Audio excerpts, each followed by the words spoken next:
வணக்கம் மக்களே! இன்னைக்கு நம்ம மார்க்கெட்ட அட்டி பொளந்திருக்காங்க. சென்செக்ஸ் 900 பாயிண்ட்ஸ், நிஃப்டி 50 300 பாயிண்ட்ஸுக்கு மேல, பேங்க் நிஃப்டி 500 பாயிண்ட்ஸுக்கு மேல அப்டின்ட்டு ஒட்டு மொத்தமா நம்ம மார்க்கெட்டே இன்னைக்கு டேல போட்டு பொலன்னு பொளந்திருக்காங்க. ஒரே நாள்ல இன்வெஸ்டரோட வெல்த் 7,00,000 கோடி காணாம போயிருச்சு. வைப் அவுட் பண்ணி அனுப்பி விட்டுட்டாங்க. ஸோ அந்த அளவுக்கு செல்லிங் பிரஷர் பார்த்தீங்கன்னா, நம்ம மார்க்கெட்ல ஏற்பட்டுட்டு இருக்கு. பல செக்டார் பங்குகளும் பார்த்தீங்கன்னா, நம்ம மார்க்கெட்ல சரிவ தான் வந்து குடுத்துட்டு இருக்கு. ஸோ அது மட்டும் இல்ல, எஃப்ஐஐஸ் திரும்ப பார்த்தீங்கன்னா, சம்பவத்த பண்ண ஆரம்பிச்சுட்டாங்க. 7,400 கோடி கிட்ட இன்னைக்கு டேல நெட்டா வந்து வித்திருக்காங்க. ஸோ இவ்வளோ நாள் பார்க்கும்போது தொடர்ந்து நம்ம மார்க்கெட்ல கொஞ்சம் கொஞ்சமா வாங்கிட்டு இருந்த எஃப்ஐஐஸ் இன்னைக்கு ஒரே நாள்ல பார்த்தீங்கன்னா, மொத்தத்தையும் தூக்கி போட்டு வித்துட்டு ஓடிட்டாங்க. ஸோ என்ன ஆகுது அப்படிங்கிறத நம்ம பொறுத்திருந்து பார்ப்போம். இதே ட்ரெண்ட் எப்படி கன்டின்யூ ஆகுதா? இல்ல திரும்ப வந்து பாசிட்டிவ் சைடுக்கு வராங்களாங்கிறத பொறுத்திருந்து பார்க்கணும். ஆனா, எப்பவுமே எஃப்ஐஐஸ் வந்து வித்தாங்கன்னா, அதுக்கு மேல தான் வந்து டிஐஎஸ் வாங்குவாங்க. பட் இன்னைக்கு டேல அதுக்கு குறைவா தான் வந்து வாங்கியிருக்காங்க. இவங்களுக்கு என்ன ஆச்சுன்னு தெரியல. உள்ள வரக்கூடிய பண வரத்து ரொம்ப கம்மியாயிருச்சா அப்படிங்கிறதும் பொறுத்திருந்து தான் வந்து பார்க்கணும். ஸோ பயம் இப்ப மார்க்கெட்ல கொஞ்சம் அதிகமா ஏற்பட்டுட்டு வந்துட்டுருக்கு. ஸோ ஒரு பக்கம் ட்ரேட் டீல் நடந்தது. நம்ம ட்ரேட் டீல் அப்பவே வந்து டிஸ்கஸ் பண்ணோம். ஸோ இது ஜஸ்ட் ஒரு செய்தி தான். இதுக்கப்புறம் திரும்ப மார்க்கெட் வேற ஒரு செய்திக்கு ரியாக்ட் ஆயிட்டே தான் வந்து இருக்க போகுது. ஸோ ஏற்ற இறக்கம் தொடர்ந்து இருக்கும். இண்டிவிஜுவல் பங்குல ஆப்பர்ச்சுனிட்டி கிடைக்கும் அப்படின்ட்டு டிஸ்கஸ் பண்ணிட்டு தான் வந்திருக்கோம். அதுக்கு ஏற்ற மாரியான ஒரு சரிவு தான் ஏற்பட்டிருக்கு. இப்போதைக்கு உங்களுக்கு ஏதாச்சும் நெகட்டிவ் நியூஸ் கண்ணுக்கு தெரியுதான்னு பாருங்க. இந்த ஐடி செக்டர தவிர வேற பக்கம் பெருசா நெகட்டிவ் நியூஸ் எதுவுமே வந்து தெரியாது. ஆனாலும் கூட மார்க்கெட் பார்த்தீங்கன்னா, இறக்கத்த போஸ்ட் பண்ணிட்டு இருக்கு. ஸோ ஏதோ ஒரு சம்மந்தமே இல்லாம இவனுங்க பாட்டுக்கு அடிச்சு இறக்கிட்டு தான் வந்துட்டு இருக்காங்க. ஒரு பக்கம் அமெரிக்க பங்குகளும், சில குறிப்பிட்ட பங்குகளும் ஒரு சரிவ வந்து குடுத்துட்டுருக்கு. அதுல மைக்ரோசாஃப்ட், Amazon வந்து எடுத்துக்கலாம். இது 2யும் பார்த்தீங்கன்னா, நான் இதுக்கு முன்னாடி டிஸ்கஸ் பண்ணேன். ஸோ இந்த இடத்துல வந்து ஆப்பர்ச்சுனிட்டி ஓப்பன் ஆச்சுன்னா, அத வந்து நான் ஃபோக்கஸ் பண்ணுவேன்ட்டு. ஒண்ணு மைக்ரோசாஃப்ட்ட ஃபோக்கஸ் பண்ண ஆரம்பிச்சுட்டேன். Amazonல இன்னும் பார்த்தீங்கன்னா, ஃபோக்கஸ் பண்றதுக்கு ஸ்டார்ட் பண்ணல. பட் விரைவில் ஒரு நல்ல வாய்ப்ப Amazonனும் நமக்கு குடுக்கும்னு நான் நெனைக்கிறேன். ஸோ ஆக மொத்தத்தில குளோபலா நமக்கு பல ஆப்பர்ச்சுனிட்டீஸ் வந்து ஏற்படும். பட் ரொம்ப பொறுமையா இருக்கக்கூடிய அமௌண்ட்டுக்கு ஏத்த மாரி நம்ம அந்த ஆப்பர்ச்சுனிட்டீஸ ஃபோக்கஸ் பண்றதுக்கு வந்து ட்ரை பண்ணணும். ஸோ நான் அப்படிதான் வந்து பண்றேன். பார்ப்போம் என்ன நடக்குதுன்ட்டு. ஸோ நான் பண்ற அப்டேட் இந்த இடத்துல ஷேர் பண்ணிட்டு இருக்கேன். மேபி அது உங்களுக்கு பயனுள்ளதா இருக்கும் அப்படின்னு தான் நம்பிக்கையும் வந்து இருக்கு. பட் இத பேஸ் பண்ணி எந்த ஒரு டிசிஷனும் எடுக்காதீங்கங்கிறத நம்ம எல்லா வீடியோலயும் டிஸ்கஸ் பண்ணிட்டு இருக்கோம். ஸோ ஜஸ்ட் இது வந்து ஒரு விழிப்புணர்வுக்காக. ஸோ நான் என்ன பண்றேன் அப்படிங்கிற மூலியமா ஒரு ஐடியா வந்து உங்களுக்கு கிடைக்கலாம். அதிலிருந்து நீங்களே ஒரு டிசிஷன மேக் பண்ணி, ஒரு தடவைக்கு 10 தடவ யோசிச்சு, அதுக்கப்புறமா எந்த ஒரு முடிவா இருந்தாலும் எடுக்கணுங்கிறது என்னுடைய ஒரு கோரிக்கை. ஸோ அடுத்தது எனக்கு இடையில பல பங்குகள் பற்றியான அப்டேட் இருக்கு. ஏன்னா ஒண்ணொண்ணா வந்து பார்ப்போம். நம்ம பார்க்க போறது ஐஎக்ஸ் பற்றியான அப்டேட். ஸோ இந்த கப்ளிங் டேட்டா வந்தப்ப நம்ம டிஸ்கஸ் பண்ணோம்.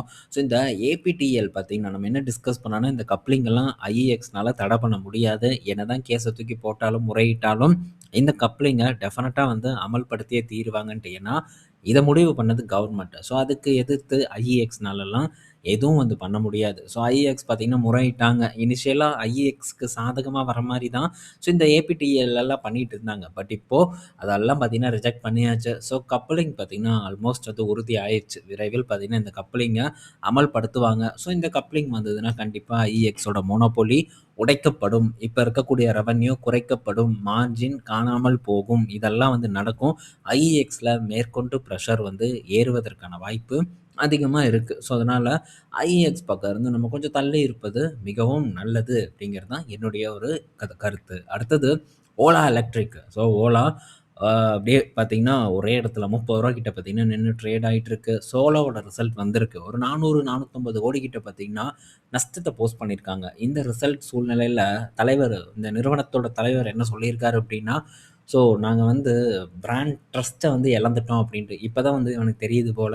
ஸோ YouTubeல கிட்டத்தட்ட வருடக்கணக்குல போட்டு இந்த நிறுவனத்த கிழின்னு கிழிச்சிட்டு இருந்தான். அப்பல்லாம் வந்து எதையும் கண்டுக்காம இப்ப வந்துட்டு, ஸோ நாங்க வந்து ட்ரஸ்ட்ட இழந்துட்டோம். பிராண்ட் ட்ரஸ்ட்ட உட்டுட்டோம் அப்டின்ட்டு, இன்னும் வந்து இதுக்கப்புறம் ரியலைஸ் பண்ணி என்ன ஆக போகுது? ஸோ இன்னும் திரும்பவும் அத கொண்டு வரதுக்கு எவ்வளோ கடினமான ஒரு செயல். அத கொண்டு வருவது மிகவும் கடினமும் கூட. பட் எப்படி பண்றாங்க அப்படிங்கிறத நம்ம வெயிட் பண்ணி பார்க்கணும். ஸோ என்ன சொல்றாங்கன்னா, சர்வீஸ்னால தான் எங்களுக்கு ஒரு கெட்ட பேர் வந்து எங்களுடைய சேல்ஸ் வந்து பெரிய அளவுக்கு இம்பாக்ட் ஆயிருச்சு அப்படின்ட்டு வந்து நிறுவனர் சொல்றாரு. ஸோ இது நம்மளும் இதத்தான் வந்து சொல்லிட்டுருக்கோம். ஸோ எங்க திரும்பினாலும் பார்த்தீங்கன்னா, ஃபுல் நெகட்டிவ் கமெண்ட்ஸ் தான், நெகட்டிவ் செய்திகள் தான். ஸோ இந்த நெகட்டிவ் கமெண்ட்ஸ் பார்த்தீங்கன்னா, கண்டிப்பா நிறுவனத்த போட்டுரும். ஸோ கரெக்ட்டா பார்த்தீங்கன்னா, ஓலா எலக்ட்ரிக்கையும் அது போட்டுருச்சு. ஸோ இதிலிருந்து அவங்க இது பண்ணி வரணும். ஸோ எனக்கு இந்த வண்டி எந்த ஒரு ப்ராப்ளமும் இல்ல. ஆனா எனக்கு ப்ராப்ளம் இல்லங்கிறதுக்காக மத்தவங்களுக்கு ப்ராப்ளம் இருக்காதுன்னு நம்மளால சொல்ல முடியாது. ஸோ பலருக்கும் வந்து இருக்கலாம். பேட் எக்ஸ்பீரியன்ஸ் இருக்கலாம். அதெல்லாம் பார்த்தீங்கன்னா போட்டு இந்த ஓலா எலக்ட்ரிக்க பாடாப்படுத்திட்டு இருக்கு. பட் இவன் திரும்ப அதெல்லாம் கரெக்ட்டா வந்து பண்ணுனான்னா, அகைன் வந்து ஒரு சக்சஸ் வருவதற்கான வாய்ப்பு இருக்கு. ஸோ கஸ்டமர் இஸ் கிங் அப்படின்னு சொல்லுவாங்க. ஸோ கஸ்டமர் தான் முதன்மை. நம்ம ஒரு நிறுவனத்த நடத்துறோம்னா, கஸ்டமர மனம் கோணாம நம்ம பார்த்துக்க வேண்டியது நம்மளோட கடமை. அத மட்டும் நம்ம கரெக்ட்டா பண்ணிட்டா, எந்த பிசினஸா இருந்தாலும் சரி, இட்லி கடையா இருந்தாலும் கூட நம்ம மிகப்பெரிய அளவுக்கான ஒரு சக்சஸ வந்து பார்க்க முடியும் அப்படிங்கிறதுல மாற்று கருத்து இல்ல. ஸோ இது ஒரு சின்ன ஒரு சாதாரண விஷயமா இருந்தாலும், பெரிய கம்பெனி கூட ஃபாலோ பண்றதுக்கு ரொம்பவே வந்து தயங்கிட்டு தான் வந்து இருக்காங்க. ஸோ பார்ப்போம் என்ன நடக்குதுன்ட்டு. அடுத்தது பார்த்தீங்கன்னா, ஸோ பஜாஜ் ஃபினான்ஸ் கிட்ட இருந்து அப்டேட் வந்திருக்கு. ஸோ கிட்டத்தட்ட பஜாஜ் ஃபினான்ஸ் பார்த்தீங்கன்னா, இந்த காலாண்டுல ஒரு 20,000,000 ஏஐ கால்ஸ் பார்த்தீங்கன்னா பண்ணியிருக்கிறதா டேட்டா குடுத்துருக்காங்க. ஸோ அதாவது இந்த கம்ப்யூட்டர் வாய்ஸ் அது பார்த்தீங்கன்னா, உங்களுக்கு லோன் வேணுமா? அப்படின்னு நமக்கு கூப்பிடும்.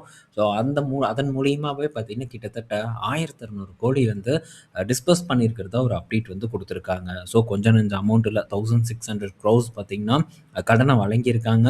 அதுவும் ஜஸ்ட் இந்த பாட் கால வச்சு. ஸோ ஏன்னா கடன் வாங்குறதுக்கு நெறைய பேர் ஆவலா தான் இருந்துட்டு வந்துட்டுருக்காங்க. இப்ப இருக்கக்கூடிய சூழ்நிலையிலயும். ஸோ கடன் டெஃபினட்டா வாங்குவாங்க. ஆனா எல்லாரும் வாங்க மாட்டாங்க. ஏன்னா பஜாஜ் ஃபினான்ஸ் கிட்டலாம் நம்ம கடன் வாங்கணும்னா அவ்வளதான். ஸோ அந்த அளவுக்கு பார்த்தீங்கன்னா, வட்டிய போட்டு தீட்டுவாங்க. மனசாட்சியே இல்லாம 25%, 35% அப்படின்ட்டு வட்டி வந்து போடுறாங்க. இது மிகப்பெரிய அளவுக்கான வட்டி. ஸோ என்பிஎஃப்சில இப்படிதான் வந்து வட்டி இருக்கும். ஸோ அதுவும் இவங்களுடைய கஸ்டமர் யாரெல்லாம் கொஞ்சம் குடுக்காம இருக்காங்களோ, அந்த மாரி கொஞ்சம் கஷ்டப்படக்கூடியவர்கள தான் இவங்க மெயினா வந்து டார்கெட் பண்றாங்க. ஸோ இவ்வளோலாம் வட்டி விகிதத்துக்கு நம்ம வாங்குனோம்னா, கடைசி வரைக்கும் நம்ம வட்டிக்காகவே வேலை செய்ற மாரி வந்து இருக்கும். ஸோ இந்த இடத்துலலாம் கடன் வாங்குவத நம்ம கண்டிப்பா வந்து தவிர்க்கணும். அடுத்தது ஸோ ஹெச்ஏஎல்லோட குவாலிட்டி வால்ட்ஸ் இந்த ஐஸ்கிரீம் யூனிட் பார்த்தீங்கன்னா, பிப்ரவரி 16ஆம் தேதி டீமர்ஜ் ஆயி லிஸ்ட் ஆகும் அப்படின்னு வந்து சொல்லியிருக்காங்க. ஸோ 16ஆம் தேதி பார்த்தீங்கன்னா, நம்மளோட ட்ரேடிங் அக்கவுண்ட்ல வந்து காட்டிரும் அப்படின்னு தான் நான் நினைக்கிறேன். 16ஆம் தேதி லிஸ்ட் பண்ணுவாங்க அப்படின்னு சொல்லியிருக்காங்க. ஸோ நெக்ஸ்ட் வீக் நமக்கு இந்த குவாலிட்டி வால்ட்ஸ் ஐஸ்கிரீமோட ஷேர் பார்த்தீங்கன்னா கிடைச்சிரும்.